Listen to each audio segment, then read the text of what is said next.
Suspension এরকম এরকম নামতেছে, তখনই ভিতর থেকে খ্যাট খ্যাট খ্যাট খ্যাট করে মনে হচ্ছে কোথায় এখন অন হয় নাই। এখন স্টার্ট নেবে না, এখন স্টার্ট নিচ্ছে না। এখন ইঞ্জেকশন অন হয়েছে, শুনতে পারছেন কি জানি না, এখন স্টার্ট হবে।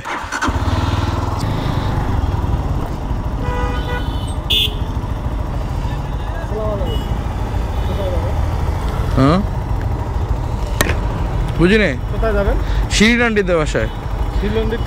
Shirin aunty, Shirin aunty, doctor Shirin.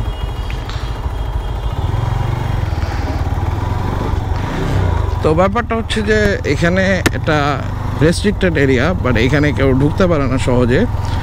তো এই জিনিসটা হচ্ছে যে আমাদের ধান গবেষণা ইনস্টিটিউট, তো এখানে পরিচয় ছাড়া মানে জনসাধারণের প্রবেশ নিষেধ। সো ওই হিসেবে পরিচয় পর্ব ছাড়া আপনাকে ঢুকতে দিবে না। তো যাই হোক, অন্যান্য দিন হয়তো আটকায় না, অতদিন পরে দেখছে দ্যাটস ওয়াই আটকাচ্ছে। ও নিজেই ভয় পাচ্ছে, আমি কি ভয় পাবো? বাইক করবে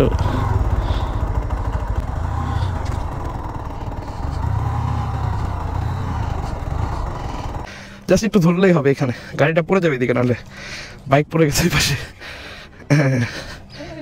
না না পড়ি নাই। Thank you so much. মানে ঘুরাইতে ভাবছিলাম হয়ে যাবে, ঘুরে যাবে, বাট পরে দেখলাম এখানে গেছে আর উঠে না। It's okay, thank you so much. Hey yo, what's up guys, it's Mr. Actual and welcome to my channel. So তোমাদের জন্য আজকে নতুন একটা ভিডিও। তো ব্যাপারটা হচ্ছে যে রিসেন্টলি আমার কয়েকটা প্রবলেম আমি আবার নতুন করে ফেস করতেছি। হয়তো বা এটার জন্য আবার সার্ভিস সেন্টার যাইতে হতে পারে। সেটা হচ্ছে যে আমার এই সেলফে নিচ্ছে না, আই মিন এখন নিল, বাট আপনাদের একটা জিনিস দেখাই। এইটা চালু করার সাথে সাথে একটা শব্দ হবে, এটাকে বলি আমরা ইনজেক্টর বা ইনজেকশন অন। তো এখন এটা অন করে দেখাবো যে শব্দটা হয় কিনা। এই যে এখন অন হয় নাই, এখন স্টার্ট নেবে না, এখন স্টার্ট নিচ্ছে না। বাট আবার যখন অফ করব, এখন ইঞ্জেকশন অন হয়েছে, শুনতে পারছেন কি জানি না, এখন স্টার্ট হবে। সো এই হচ্ছে আমার বর্তমান প্রবলেম। এটা অনেকেরই কম বেশি হয়ে থাকে। তো এটার জন্য মেবি কোনো একটা কাজ আছে যেটা সার্ভিস সেন্টার ভালো আমাকে সার্ভিসটা প্রোভাইড করতে পারবে। আমি চাই না কোনো বাহিরের দোকানে যাই আমি জিনিসটা সলভ করি। তো যেহেতু এটা এখনও আমার কাছে এতটা মেজর প্রবলেম না, ইনজেকশন অন করার জন্য বিভিন্ন প্রসেস আছে, সেটা আমার জানা আছে ভালো করে। তো সেটা আপনাদের শিখিয়ে দেয়। যখন আপনি ইনজেকশন অন হবে না, তখন আপনারা কী করবেন, জাস্ট জোরে একটা শেক দিবেন আপনার স্ট্যান্ডে, মানে স্ট্যান্ডটা একটু জোরে বাড়ি দেওয়াবেন। এরকম বাড়িয়ে দিলেই আপনার ইনজেকশন অন হয়ে যায়। এটার পিছনে কোনো সায়েন্স অবশ্যই কিছু আছে, বাট এই জিনিসটা আমি আনফর্চুনেটলি খুঁজে পাইছি। তো এই হলো আমার প্রথম সমস্যা। আর দ্বিতীয় সমস্যা হচ্ছে যে আমার হাইট হচ্ছে 5.5। তো জিপিএক্স রাইড করার জন্য মোটামুটি রিকমেন্ডেড, যদি সাসপেনশন আপ ডাউন করে রাখে, তাহলে তার রিকমেন্ডেড হাইট হচ্ছে অলমোস্ট 5.7 থেকে 8। যদি 5.78 হয় বা 5.65ও হয়, তাহলে ইটস ওকে। মানে 5.7-এর উপরে গেলে আপনি জিপিএক্সটা মোটামুটি অনেক ভালো মতন স্মুথলি রাইড করতে পারবেন এবং লেগ গ্রাউন্ড ক্লিয়ারেন্সটা অনেক ভালো পাবেন। তো যেহেতু আমি একটু শর্ট হাইট, 5.5 স্ট্যান্ডার্ড মাপ, বাট এই বাইকের ওয়েটটা ধরে রাখার মতন অ্যাবিলিটি আমারটা খুবই কম, কারণ বাইকের ওয়েটটা খুবই বেশি। আর যেহেতু আমি 5.5, তা আমার গ্রাউন্ড ক্লিয়ারেন্সটা দেখাই। এই হচ্ছে আমার গ্রাউন্ড ক্লিয়ারেন্স। আই মিন আমার পায়ের তালুটা নিচে পড়তেছে না ভালো মতন, জাস্ট পায়ের ফ্ল্যাটটা পড়তেছে।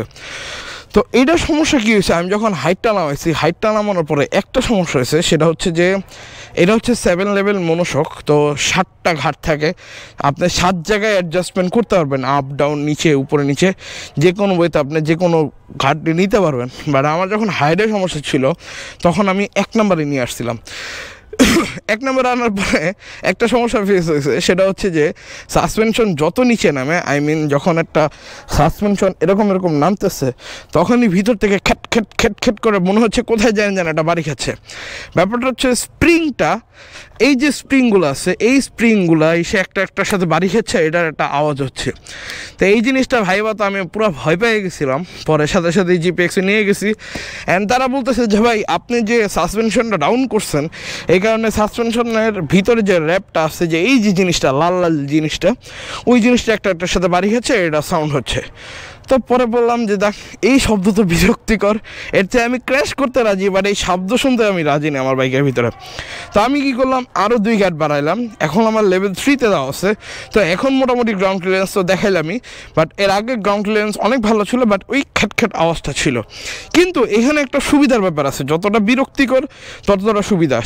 সেটা হচ্ছে যে আমাদের হচ্ছে যে বাইকের সাসপেনশন অনেকটা স্মুথ হয়ে যায়। যেমন বাইক যখন 6-5-এ থাকে, নর্মালি স্টক অবস্থায় 6-5-এ থাকে, তখন কিন্তু সাসপেনশনটা অনেক হার্ড থাকে, বাট স্প্রিংটা অনেক মজা লাগে। বাট এইখানে স্প্রিংটাও মজা এবং সাসপেনশনটা অনেক স্মুথ। তো আপনি বুঝতেই পারবেন না যে একটা কমিউটার বাইকে বসে রয়েছেন না স্পোর্টস বাইকে বসে রয়েছেন। সো ব্যাপারটা হচ্ছে যে এইখানে ক্র্যাশ করার পরবর্তীতে আমার এই যে দেখেন, আমি কিন্তু ক্র্যাশ করছিলাম, এখানে একটা স্পট আছে, এই যে এটা কিন্তু ডেবে গেছে একটু। তো এই ক্র্যাশ করার পরবর্তীতে আমার বাইকের এইখানে একটা ভাইব্রেশন আসে, জাস্ট লাইক এই যে শব্দটা, এটা ধরে রাখলে আবার ইটস ওকে, বাট ছেড়া দিলেই শব্দটা আসতেছে। তো এই হচ্ছে আমার সমস্যা। তো গুডলিটা কেউ চেঞ্জ করবো না, গুডলিটা সবসময় রাখার চেষ্টা করবেন, হেভি একটা গুডলি, কারণ আপনার বাইকের সকল ক্র্যাশ থেকে রক্ষা করবে একমাত্র এই গুডলিটাই। আর আরেকটা প্রবলেম, সেটা হচ্ছে যে অবশ্যই আমার নিজের কারণে, এটা কোনো জিপিএক্সের পক্ষ থেকে কোনো প্রবলেম না, সেটা হচ্ছে যে আমার এই স্পকেটটা, এখানে যে স্পকেট থাকে 17 দাঁতের স্পকেটটা, সেটা আমি চেঞ্জ করি না, চেঞ্জ করার সময় আসছে। বাট এখন যেটা সমস্যা সেটা হচ্ছে চেইনে আওয়াজ করতেছে। অনেকেই কোশ্চেন করছিলেন যে ভাই চেইনে কেন এত আওয়াজ করে, চেইনে আওয়াজ করার কারণটা কি? চেইনে আওয়াজ করার কারণ হচ্ছে স্পকেটে কোনো সমস্যা থাকে। তো আপনার চেইন যদি লুব্রিকেট করা না থাকে, স্পকেটের সমস্যা কিন্তু আস্তে আস্তে বাড়তে থাকবে। যেহেতু লোহায় ঘর্ষণ খাবে, তখন কিন্তু একটা ক্ষয় হওয়ার ব্যাপার স্যাপার থাকে, তখন কিন্তু আপনার হচ্ছে জাস্ট একটা স্পকেটে চেঞ্জ করতে হতে পারে।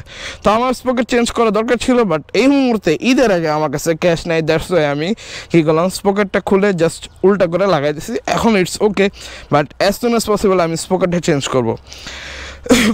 আর আরেকটা সমস্যা, সেটা হচ্ছে যে অনেকেই কোশ্চেন করতেছো, সেটা হচ্ছে কুলেন্ট অথবা হিটিং ইস্যু ব্যাপারটা নিয়ে। তো ভাই আমি তোমাদের একটা কথা বলি, এখন আমার বাইকের টেম্পারেচার 75। তো ব্যাপারটা হচ্ছে যে আমার বাইক যখন 76, 77, 78, 79, 80 এরকম চলতেছে, তখন আমার কোনো ইঞ্জিন হিট না। বাট ব্যাপারটা হচ্ছে যে হিটিং ইস্যুটা কখন, আপনার যখন বাইকের 95, 96, 97, 98, 99 উঠে যাবে, তখন আপনি বুঝবেন যে আপনার কুলেন্টে কোনো সমস্যা আছে, অথবা কুলেন্ট চেঞ্জ করতে হবে, অথবা আপনার বাইকে হিটিং প্রবলেম দিচ্ছে। তো সবার প্রথমে আপনি কুলেন্টটা চেক করে দেখবেন, যদি কুলেন্টে পানি কমে যায় তাহলে চেঞ্জ করে নেবেন, অথবা কুলেন্ট যদি খারাপ হয়ে যায় চেঞ্জ করে নেবেন। তবে আমি রিকমেন্ড করবো, যদি একবারও 100 বা 99 টাচ করে ফেলে, তখন আপনাকে কিন্তু অবশ্যই কুলেন্টটা চেঞ্জ করা উচিত। আর জিপিএক্স অফিসিয়ালি একটা কুলেন্ট রিকমেন্ড করে, সেটা হচ্ছে যে ফোকাসের সামার কুলেন্ট যেটা আছে, ফোকাসের সামার কুলেন্ট, ছবিটা আমি কাইন্ডলি দেওয়ার চেষ্টা করব। তো এই কুলেন্টটা অনেক ভালো, এই কুলেন্টটা মোটামুটি অ্যাকচুয়াল যে স্টক বাইকে যে কুলেন্ট থাকে এই কুলেন্টগুলাই থাকে। আর এই কুলেন্টটার একটা সুবিধা আছে, সেটা হচ্ছে যে আপনি 1/2 লিটার ইউজ করতে পারবেন, এবং 1/2 লিটার পানি এবং 1/2 লিটার কুলেন্ট দিয়ে ইউজ করতে হবে। তো আপনি 1 লিটার কুলেন্টের প্রাইস অলমোস্ট 700 টাকার কাছাকাছি। তো আপনি ওই কুলেন্টটা কিন্তু আপনি 2 বার ইউজ করতে পারবেন। সো ব্যাপারটা কিন্তু আসলে ইন্টারেস্টিং। এই ছিল আজকে আমার ভিডিও। তো ভিডিও ভালো লাগলে অবশ্যই লাইক, কমেন্ট, শেয়ার, সাবস্ক্রাইব করবো, এবং ভিডিওতে যদি কোনো কোশ্চেন থাকে অবশ্যই আমাকে জানাবো, আমি চেষ্টা করবো প্রতিটা ভিডিওর কমেন্টে রিপ্লাই দেওয়ার জন্য। তো সবাই এই পর্যন্ত ভালো থাকবা, সুস্থ থাকবা, আসসালামু আলাইকুম।